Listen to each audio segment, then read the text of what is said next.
السلام علیکم ورحمۃ اللہ اعوذ باللہ من الشیطان الرجیم بسم اللہ الرحمن الرحیم رب اشرح لی صدری ویسر لی امری واحلل عقدۃ من لسانی یفقہوا قولی رب زدنی علما آمین۔ رمضان کا بابرکت مہینہ شروع ہو چکا ہے۔ رمضان کا لغوی مطلب جو ہے وہ ہے جلنا یا جلا دینا، یعنی سورج کا اپنی پوری آب و تاب کے ساتھ، اپنی پوری تپش کے ساتھ دنیا کی زمین کو یا زمین کے اوپر ریت کے تمام ذرات کو گرم کر دینا قمری سال کا 9واں مہینہ ہے۔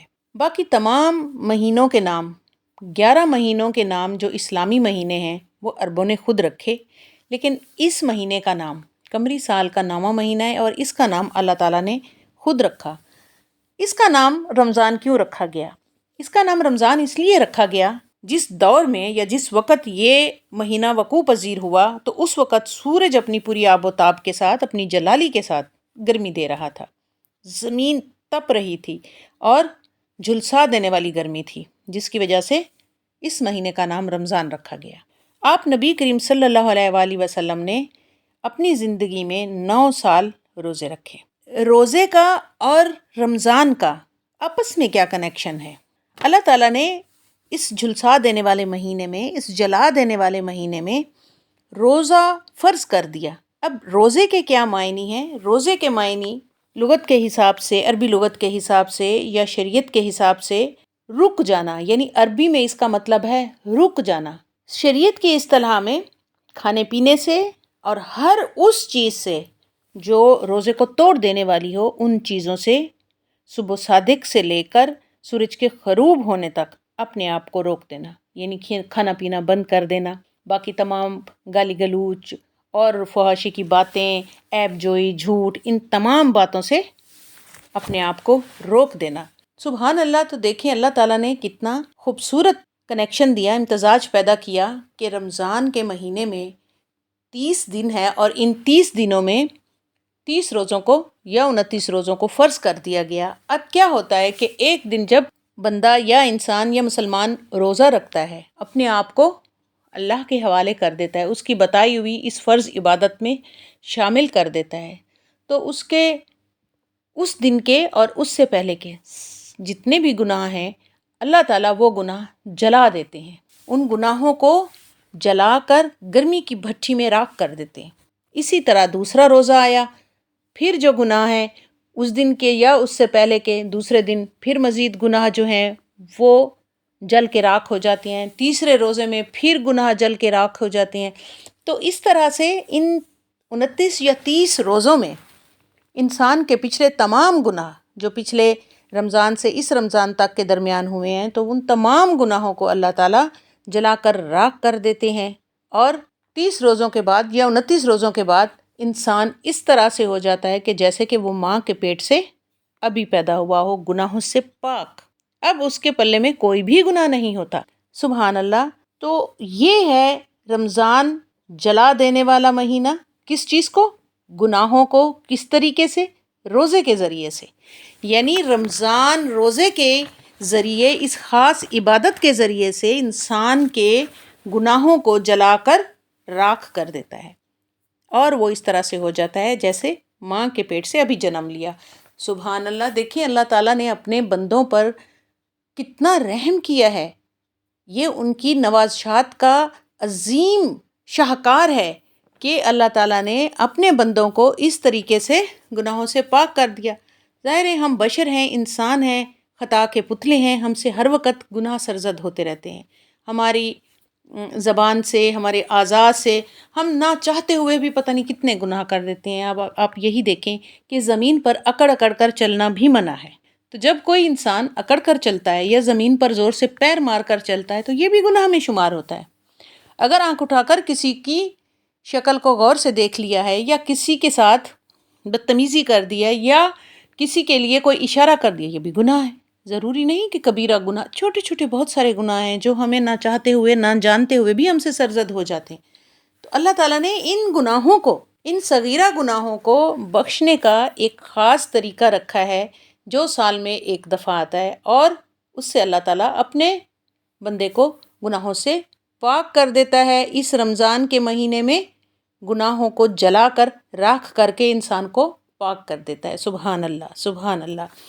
یہ اب فرض عبادت ہے، کیونکہ اس کو اللہ تعالیٰ نے فرض قرار دے دیا کہ اس مہینے میں مسلمانوں نے یہ روزے رکھنے ہیں۔ اس مہینے کی جو عبادت ہے یا اس مہینے کی روزوں کی جو فرضیت ہے، اس کے بارے میں اللہ تعالیٰ نے اس طرح سے فرمایا ہے، اے لوگو جو ایمان لائے ہو، تم پر روزے اس طرح فرض کیے گئے جس طرح تم سے پہلے لوگوں پر فرض کیے گئے تھے، تاکہ تم متقی بن جاؤ۔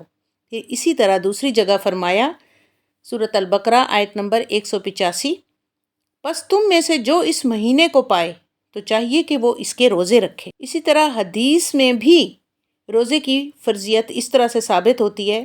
رسول اللہ صلی اللہ علیہ وآلہ وسلم نے فرمایا، اسلام کی بنیاد 5 چیزوں پر ہے: گواہی دینا کہ اللہ کے سوا کوئی عبادت کے لائق نہیں اور محمد صلی اللہ علیہ وآلہ وسلم اللہ کے بندے ہیں اور رسول ہیں، نماز قائم کرنا، زکوٰۃ ادا کرنا، بیت اللہ کا حج کرنا اور رمضان کے روزے رکھنا۔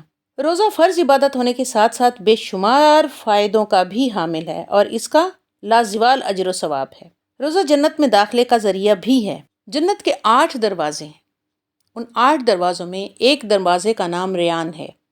قیامت کے دن اس دروازے پر ایک فرشتہ متعین ہوگا جو آواز لگا رہا ہوگا کہ روزے دار کہاں ہیں، روزہ رکھنے والے کہاں ہیں، اور اس دروازے سے صرف روزہ دار ہی داخل ہوں گے۔ اس دروازے سے روزے دار کے علاوہ اور کوئی نہیں داخل ہوگا، اور جو اس دروازے سے جنت میں داخل ہو جائے گا تو اسے کبھی پیاس نہیں لگے گی۔ ابو امامہ نے رسول اللہ صلی اللہ علیہ وآلہ وسلم سے ایسے عمل کی بابت سوال کیا جو انہیں جنت میں داخل کرے، تو آپ صلی اللہ علیہ وسلم نے فرمایا، روزہ دار کے لیے جنت میں خصوصی دروازہ ہے جس کا نام ریان ہے۔ قیامت کے دن پکارا جائے گا، روزے رکھنے والے کہاں ہیں؟ چنانچہ جو شخص روزہ رکھنے والوں میں سے ہوگا اس میں داخل ہو جائے گا، اور جو اس میں داخل ہو گیا اسے کبھی پیاس نہیں لگے گی۔ آپ صلی اللہ علیہ وآلہ وسلم نے فرمایا، جو شخص اللہ کے راستے میں ایک دن کا روزہ رکھے گا، اللہ تعالیٰ اس کے بدلے اس کے چہرے کو آگ سے 70 سال کی مسافت پر رکھے گا۔ روزے دار کے منہ کی جو خوشبو ہے وہ بہت زیادہ پسندیدہ ہے اور وہ مشک کی خوشبو سے بھی زیادہ اچھی ہے۔ اسی طرح نبی کریم صلی اللہ علیہ وآلہ وسلم نے فرمایا، قسم اس ذات کی جس کے ہاتھ میں محمد صلی اللہ علیہ وآلہ وسلم کی جان ہے، روزہ دار کے منہ کی خوشبو اللہ تعالیٰ کو مشک کی خوشبو سے بھی زیادہ پسندیدہ ہے۔ روزے کے اجر و ثواب کے متعلق آپ صلی اللہ علیہ وسلم نے فرمایا، ابن آدم کے تمام اعمال اس کے لیے ہیں سوائے روزے کے، کیونکہ روزہ مخفی عبادت ہے اور وہ صرف اللہ کے لیے ہے۔ بے شک وہ میرے لیے ہے اور میں خود اس کا بدلہ دوں گا۔ یہ ایک بہت بڑے شرف کی بات ہے کہ جہاں باقی عبادات کا اجر 10 سے 700 گنا بتایا گیا ہے، وہاں روزے کا اجر مخفی رکھا گیا ہے، کیونکہ یہ ایک مخفی عبادت ہے، لہٰذا اس کا اجر و ثواب اللہ تعالیٰ خود دیں گے اور وہ لازوال ہوگا انشاءاللہ۔ اور اسی طرح روزہ آگ سے ڈھال بھی ہے، جس طرح جنگ میں ڈھال انسان کو حفاظت کرتی ہے، بچاتی ہے، اسی طرح روزہ انسان کو بہت سے گناہوں سے بچاتا ہے جس سے وہ جہنم میں جانے سے بچ جاتا ہے۔ روزہ پہلی امتوں پر بھی فرض کیا گیا تھا اور مسلمانوں پر بھی فرض کیا گیا ہے، لہٰذا یہ اللہ تعالیٰ نے مسلمانوں کے ساتھ بہت زیادہ عنایت کا معاملہ کیا ہے، بہت زیادہ رحم کا معاملہ کیا ہے کہ ان کو روزے کے ذریعے سے پاک کرنے کا ایک سبب بنایا ہے۔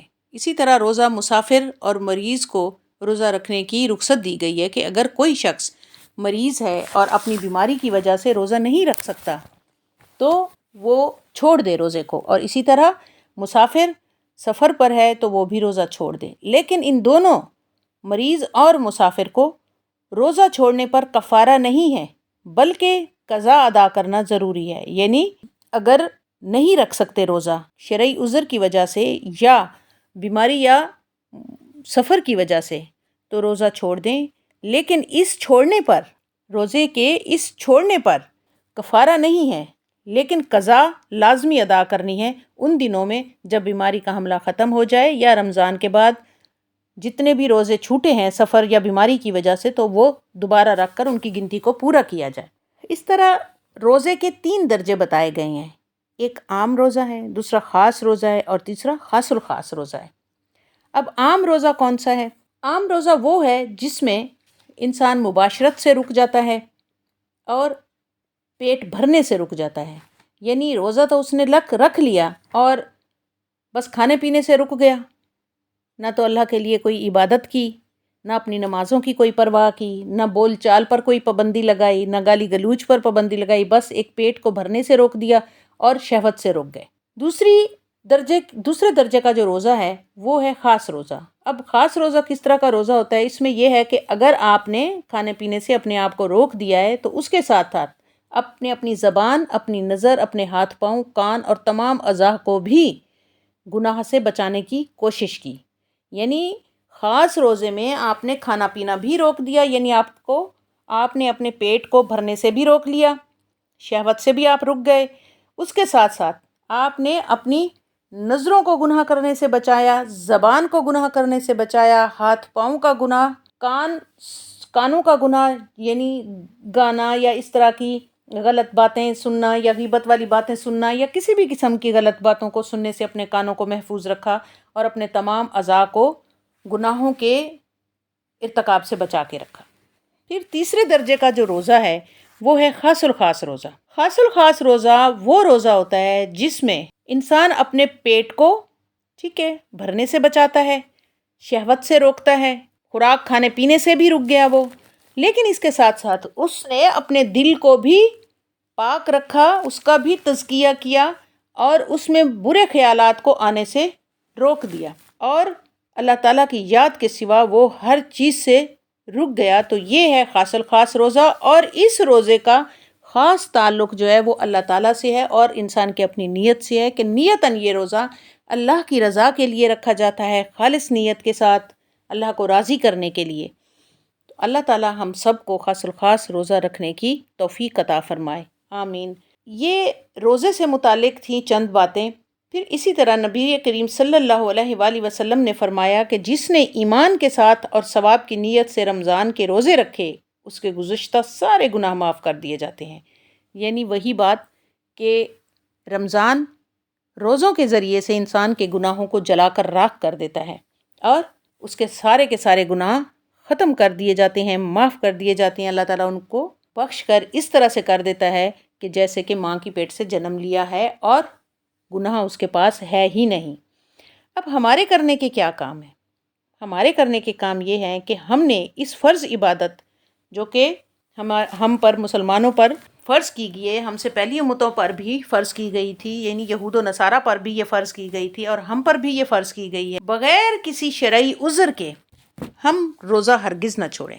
یعنی پہلا کرنے کا کام یہ ہے کہ اگر ہم میں سے کسی بھی بندے نے رمضان کو پا لیا ہے تو اب فرض ہے کہ وہ اس کے روزے رکھے اور بغیر کسی شرعی عذر کے، بیماری کے یا سفر کے وہ روزے کو ہرگز نہ چھوڑے، اور اگر روزہ چھوٹ گیا ہے تو بعد میں اس کی قضا ادا کرے۔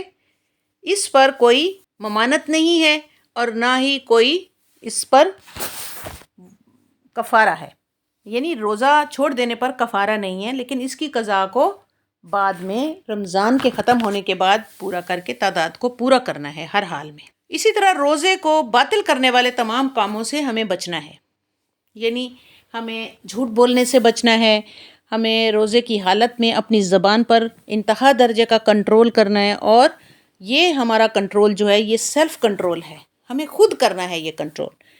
اور سیلف کنٹرول کے لیے آپ یوں سمجھیں کہ ہمیں اپنے منہ پر زپ لگا لینی ہے، جیسے ایک بیگ کی زپ لگانے سے اس کے اندر کی ہر چیز محفوظ ہو جاتی ہے، وہ باہر نہیں آتی ہے، تو اسی طرح ہمیں بھی اپنے منہ پر لپس کو بند کر دینا ہے، زپ لگا دینی ہے کہ اب اس زبان سے کوئی بھی غلط بات نہیں نکلے گی، نہ تو گالی گلوچ نکلے گا، نہ کسی کے لیے جھوٹ بولا جائے گا، نہ کسی کی عیب جوئی کی جائے گی، اور اس طرح کے باقی سارے تمام کام زپ لگنے سے رک جائیں گے اور ہماری زبان بہت سارے گناہوں سے محفوظ ہو جائے گی۔